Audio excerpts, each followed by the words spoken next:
Operation ಸಿಂಧೂರ ಕಾರ್ಯಾಚರಣೆ ಯೋಧರ ಬೆಂಬಲಿಸಲು ಕಾಂಗ್ರೆಸ್ನಿಂದ ತಿರಂಗ ಯಾತ್ರೆ. ಆಪರೇಷನ್ ಸಿಂಧೂರ ಕಾರ್ಯಾಚರಣೆ ನಡೆಸುತ್ತಿರುವ ಭಾರತೀಯ ಯೋಧರಿಗೆ ಬೆಂಬಲ ಸೂಚಿಸಲು ರಾಜ್ಯ ಕಾಂಗ್ರೆಸ್ ಪಕ್ಷದಿಂದ ಬೆಂಗಳೂರಿನಲ್ಲಿ ಇಂದು ತಿರಂಗ ಯಾತ್ರೆ ನಡೆಯಿತು. ನಗರದ ಕೆಆರ್ ವೃತ್ತದಿಂದ ಚಿನ್ನಸ್ವಾಮಿ ಕ್ರೀಡಾಂಗಣದ ಬಳಿಯ ಮಿನ್ಸ್ ಸ್ಕ್ವೇರ್ ವರೆಗೆ ಇಂದು ತಿರಂಗ ಯಾತ್ರೆ ಹಮ್ಮಿಕೊಳ್ಳಲು ಕಾಂಗ್ರೆಸ್ ನಿರ್ಧರಿಸಿತ್ತು.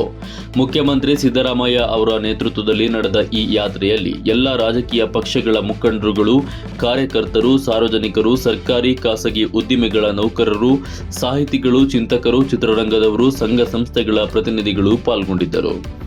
ಪಕ್ಷದ ನಾಯಕರು, ಪದಾಧಿಕಾರಿಗಳು, ಕಾರ್ಯಕರ್ತರ ಜೊತೆಗೆ ದೇಶ ಪ್ರೇಮ ಮೆರೆಯೋಣ, ಐಕ್ಯತೆ ಸಾರೋಣ ಎಂಬ ಘೋಷವಾಕ್ಯದಡಿ ಸರ್ಕಾರಿ ಖಾಸಗಿ ನೌಕರರು, ಚಿತ್ರರಂಗದವರು ಪಕ್ಷಭೇದ ಮರೆತು ಎಲ್ಲ ಸಾರ್ವಜನಿಕರು ಭಾಗವಹಿಸಬೇಕೆಂದು ಸೂಚಿಸಲಾಗಿತ್ತು.